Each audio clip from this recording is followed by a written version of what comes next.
and a 100 square feet office to actually now a company of I think around 35 PhDs and masters and engineers and everything. With Alhamdulillah, we are cash positive, and per annum we are averaging at around $1 million as of now. We have offices in Malaysia and Hong Kong as of now. We just opened an office in Karachi, and we're gearing up for Dubai as of now. Main office is the operational office is in Islamabad. I'm not a graduate of Founder Institute per se, but I'm a product of same people who are behind Founder Institute. Saeed Ahmed Masood Saab, Yusuf Hassan. So I think Founder Institute was not even launched back then. So that's why I'm not in actually FI, but I would have been in FI. Nevertheless, so what my journey, Techless is basically my fourth company. My first company was in 2011, I guess, and it was a CRM company. It was a SaaS platform for CRMs, and it got acquired. Not a very huge amount, but enough to get me through my college and everything. I crashed 2 companies in a spectacular fashion after that, and Techless was then launched in 2015. Alhamdulillah, it's been an upward trajectory since then as of now. But you never know, but so far so good. So I will just only take a couple of minutes. Whole B2C markets and B2B markets across the globe operate in a simple funnel fashion.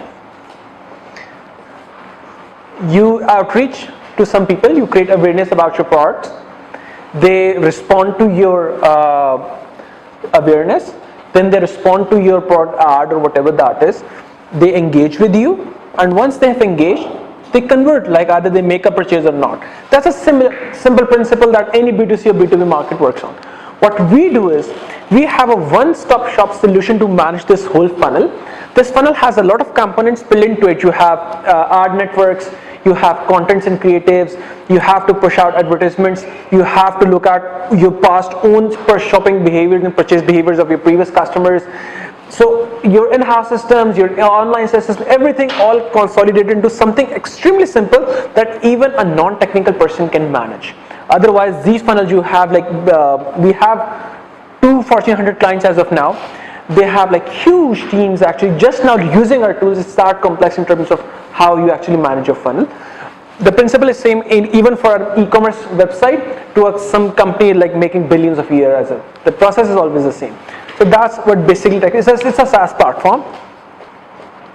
My degree was in software engineering, but my specialization is in psychographic analysis, like predicting based on your digital usage that either you are an introvert, either you are an extrovert, how much open you might be towards responding towards a certain narrative that might be political, that might be religious, or maybe a marketing campaign. Everything is a narrative at the end of the day.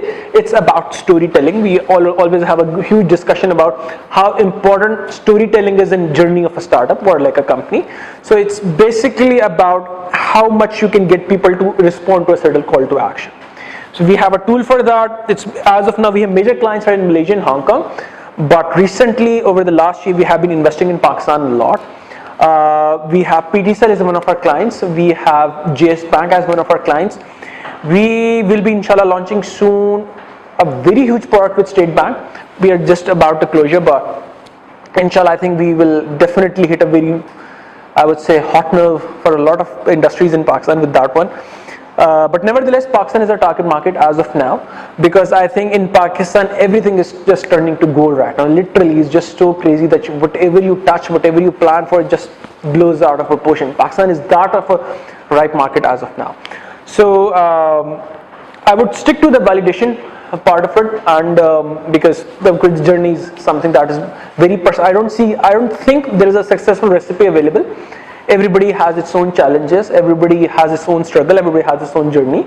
So I would just share my personal experiences, how I validated my product, and even if when I could not validate, how I pivoted the product and how the journey has been so far. So there was a book that Yusuf Hassan gave me starting 4 years ago. It was all about that innovation curve. I have forgotten the name. Crossing the Chasm. Yes, that book. Actually, that book I would recommend everybody to read. I don't read. So it's basically about when you introduce something. So it's something that I think anybody who's introducing something very, I would say, disruptive in a market that is not ready for it, needs to read that product, and it's more focused towards how you sell that product. So that whole product book basically revolves around an innovation curve. It's a very simple thing, innovation curve, that whenever you launch product, you need to have a target segment or a beachhead that you can rule. Now I had a SaaS product, and the people who again marketing my product, I will also explain all the pivots that I did. I'm nowhere near the vision that I started with as of now. So the vision actually updates as per the market circumstances in which in the industry I'm sitting at.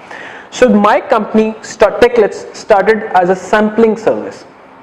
You know, if you are in States or in any Europe country, you receive samples of different products and you're asked to review that online. I started my business like that. The purpose of that was that if you are responding to a certain survey, you get to collect customer data, and that customer data can act as a base or a market research for FMCG companies, for telcos, or anybody who wants to research how people are responding to their products. So once we started as a sampling survey, the first segment that I went after was FMCG. Because for me, FMCG product was the most tangible that people were willing to respond for. Like if you were my client back in 2000, if you can still look up that page, it was called Sweet Referrals. The page is still live, but the business is dead. In 2015, if you signed up for Sweet Referrals, you would get a Nestle coffee and an everyday packet, and you were asked for certain questions. What turned out was, once we actually had that aggregated insights, we gave that data to FMCG, but FMCG did not value data. That problem is like actually quite big. There's a lot of lobbying involved with Nielsen and McKinsey as well, why those contracts has to go with somebody with huge budgets and all that. But for me, the experience was nobody was willing to pay for data in Pakistan. Throughout the market, nobody was willing to pay for data. Data was considered something that should be available freely and which you can do about it. So I could not hit my beachhead. Beachhead is the first segment. The people who are extremely innovative something. For example, the people who bought Bitcoins in 2010, 2009 were the beachhead for the Bitcoin market, for the crypto markets. Because they were the first ones to actually get into that one. So beachhead is somebody who would naturally respond to your product, like for the first ones. So I quit that business. What I understood at that point in time was everybody gets excited about the dollar figure. So nobody cares how much data I'm giving in. All they care is, can that data result into actual dollar figures? That was what everybody was focused on. So what I did was, I started offering sales services along with the data that was being given to the services. We will do audience segmentation for you if you have a juice product going into the market, and whatever data we get, we will ensure that you get a certain number of conversions. We started with that, and that is where we actually got our first client out of a very different market that we did not anticipate, and that was development sector. My first client was actually British High Commission, and I still say a lot depends on your grit and how your skills and all that, but sometimes things just happen out of nowhere. So I still think Allah Ta'ala has been extremely grateful towards how my business has progressed over the years. But nevertheless, I participated in an RFP by British Council, and what they wanted to do was understand how various business units what kind of awareness they have in the target markets. We had a tool ready. The tool is still live. Actually, anybody can use it as of now as well. I will write all the links here so that you guys can use it. What it did was, anything that was written about British Council online, whether it was an e-publication, whether it was an RSS feeds, whether it was blog, social media, anything online, we would crawl that and present that in a very clear reports to British Council. This is what is being said about you, and that is when I met for the first time as well. That was my part. The reason, so before British Council, I did not have a tool. I participated in an RFP. I said that I can do something like that. I won because my ridiculous pricing, I won the contract, and then in a 15 to 20 days time, we had to create the tool. My background is programming, and I have, mashallah, I always had a good team that was extremely strong technical. So in 15 days, we were able to set up a SaaS that was doing the process. British Council loved it. Actually, it got recommended to India and Sri Lanka as well, and that's from where actually a lot of referral business came in as well. Nevertheless, it turned out for me that my beachhead was basically development sector in Pakistan, not FMCG, because they were the one. Development sector in Pakistan operate with SOPs that are international, so they have to comply to certain reports. To whatever function I did, whatever event I did, these are many people actually responded to my event. These were the registrations we got, how much Twitter charts and everything. So they had an inherent SOP to respond and report data. So they became my beachhead. Once I gave the tool, actually I got then a contract of Canadian High Commission, then we had Australian High Commission, and I think a couple of other ones. So development sector, we suddenly had a tool for the development sector where 5-6 clients were actually paying us an amount that to just sustain our business. Then came the next stage, that is early adopter. These are, think of them as nerds. Think of these guys who actually follow their early nerds. They want to be cool, but they're not that cool, but they just want to be in the game. So these are the early adopters. Who became early adopters? The first one actually came was, once we were actually giving people insights into how people are talking about them online, the first requirement that I got from the market was, we should be able to respond to it. If I am looking at, okay, these many people are talking about me on Twitter, I should have the ability to respond to it. Now the issue that they wanted to respond to was, they don't have one person responding to tweets on official accounts. They had calls, contact centers, like hundreds and hundreds of people sitting. That is when we thought actually it should have a component where teams should be able to respond to whatever the chatter is coming in. Either it's a crisis management, maybe you are suffering from a PR crisis, you should be able to respond to it. So we developed our next tool called Social Care, and it was basically a digital contact center solution. And that tool got deployed into Unilever in Karachi as well. And the market was, because development sector was the people who actually had connections with everyone, and we had a really good name with them, so we got a lot of contacts in Pakistan. One thing that we developed in that time was, even if you use internet in Pakistan online, 80% of Pakistan conversation happens in Roman Urdu, Ajo, AJA, Ajo and all that. And Nestle at that point in time had a 50 people team. I think that was a payroll of worth around 2.7, 2.8 million per month, whose sole job was to, whatever the conversation was coming in online, to tag it if it was a positive conversation, if it was a negative conversation. So for me, it was an extremely easy use case to pull off, because we come from a machine learning background. We developed a simple tool that would sentiment mark what language is being spoken, and if the person who is writing that text, is that an excited sentiment, was the sentiment sad, was the sentiment worse. When we solved a Nestle, we kind of saved them a 2.7 million rupee payroll per month, but they didn't wanted to save that 2.7 million per month payroll, but we got in the door, definitely. So that is in the our project is still in that stage. But issue with the Pakistani market was that if you have to grow business, especially people like us who operate in venture capital industry, we cannot grow linearly, because the market, if you are only growing linearly, in my experience, business do die. The issue is, if you're linear, then you don't have that, I would say, finances or the cash cushion or the room to experiment. Because you're linear, you are asked whatever supply you have, you are demanding, you are providing whatever demand you have, providing supply on that, so you cannot experiment on that. So we have to move that curve. You know, everybody these days pitches everybody loves a hockey curve in startup pitches. Okay, we will just go in depth first, and then suddenly something magic will happen, we just go up. Nevertheless, a linear curve can definitely get a startup to die.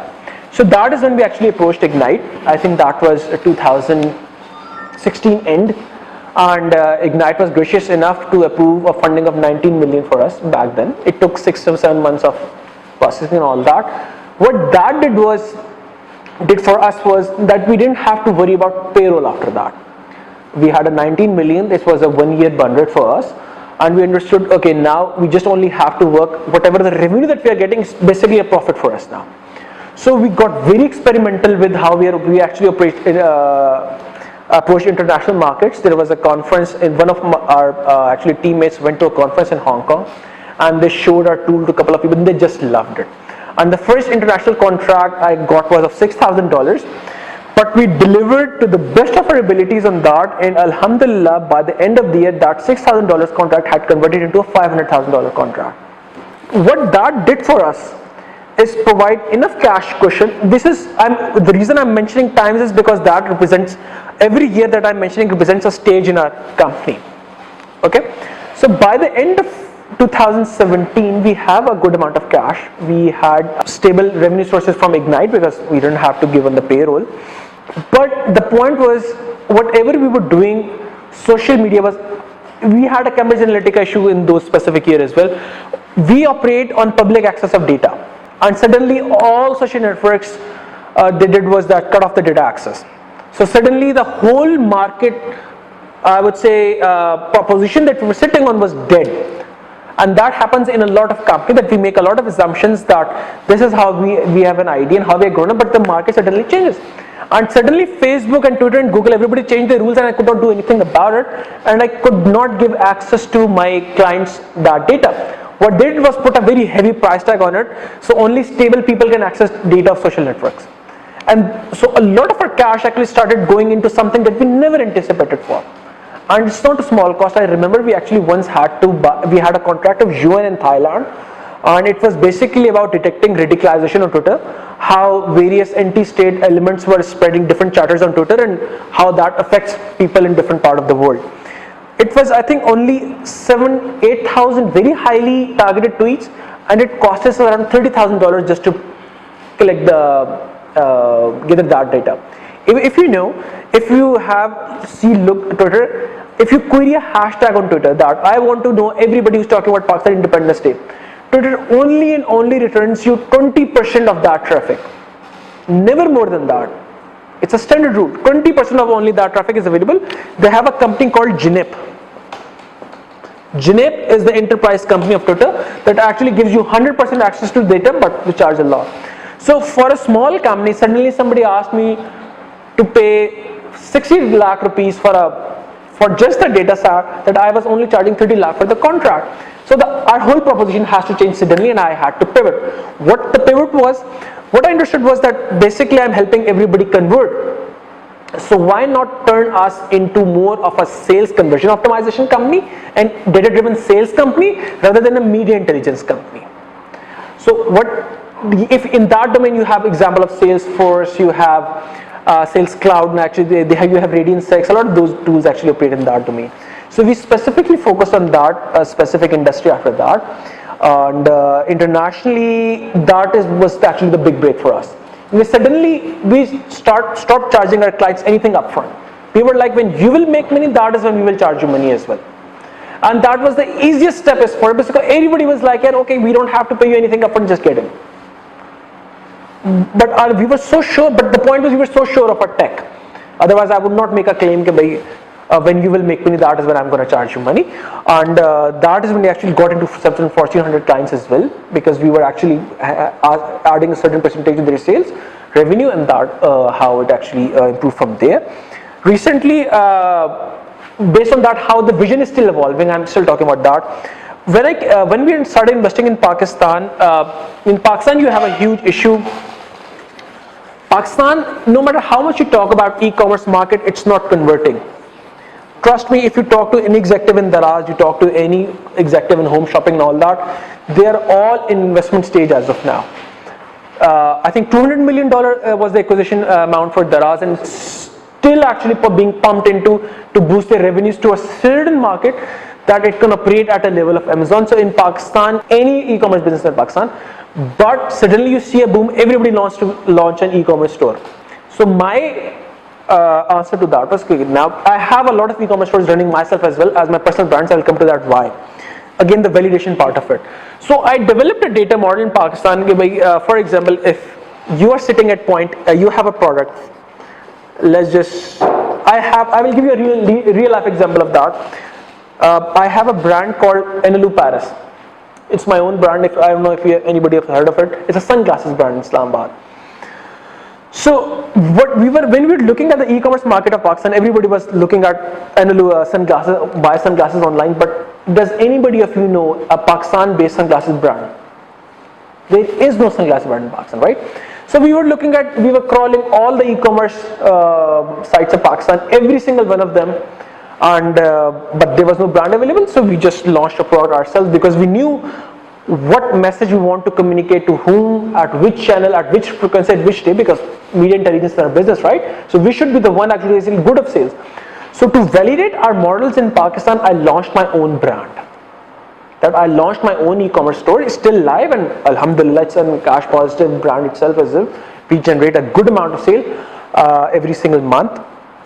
So we launched the e-commerce brand, we did the creatives ourselves, we imported the product, and as of now we have a huge community actually responding to that specific thing.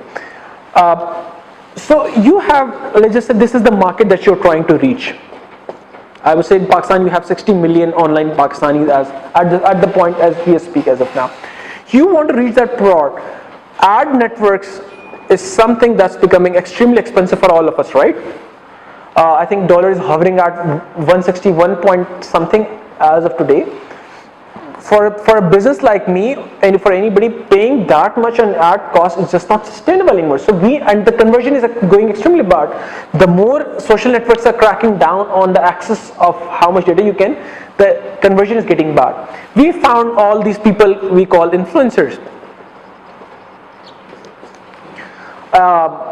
Anybody with an Instagram with 1 million followers, a vlogger, a YouTuber with 100,000 views, the people who have a good following available on that. As of now, 20% of Pakistan's e-commerce transactions fail because customers do not trust whatever product is being displayed on that page. But if the same product is being displayed by, is being positively reviewed by a digital content creator, 70% of that probability increases for the customer to actually purchase. Like imagine the curve, that one thing what every single e-commerce store is trying to do is basically reducing the purchase probability by 20%, but if an influencer is, so we naturally have an organic and a very cheap solution available to actually sell products online. So we in Anelu Paris, we actually crawled everybody on Instagram who was talking about fashion, again using our own product to validate our own case. It's very important. The reason our product got so mature into Pakistan so fast was because we had our own brands who were serving as a client to our own product. So naturally we were more tolerant towards whatever the mistakes were happening, but we were learning a lot that why this product will work in Pakistan, why this won't work in Pakistan. So we had this access to influencers, and suddenly the sales number jumped like crazy. So then we actually started offering that to a lot of people. We have this network, we started growing the networks, but it turned out, so everything changed for me when I met this guy in Lahore. He had 5 WhatsApp groups of around 200 people with sellers, and then you have those groups called Islu buy and sell and those kind of things and everything. That guy, he was a kid basically, and he was making around 23-24 lakh a month just through doing affiliate marketing, because he had good return customers available through different such channels.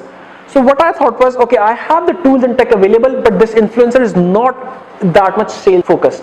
How can I provide this influencer content creator all the right tools that he needs to become an affiliate marketer for every single business in Pakistan? And that is what we launched in Influencers of Pakistan as well, an event on the last weekend. My vision, again, my vision is still evolving. Okay, one thing that I would like to mention is that my personal vision was to make $1 billion company in Pakistan since 2010. It was a dream for me then, it is a dream for me now. But to be very honest, a company with a 10 lakh rupees revenue was a dream for me once as well. A 1 crore revenue was 10 crore was a dream as well, 15 crore was a dream as well, but those things became reality. So that's why I'm still hopeful one day that will happen for me as well, nevertheless.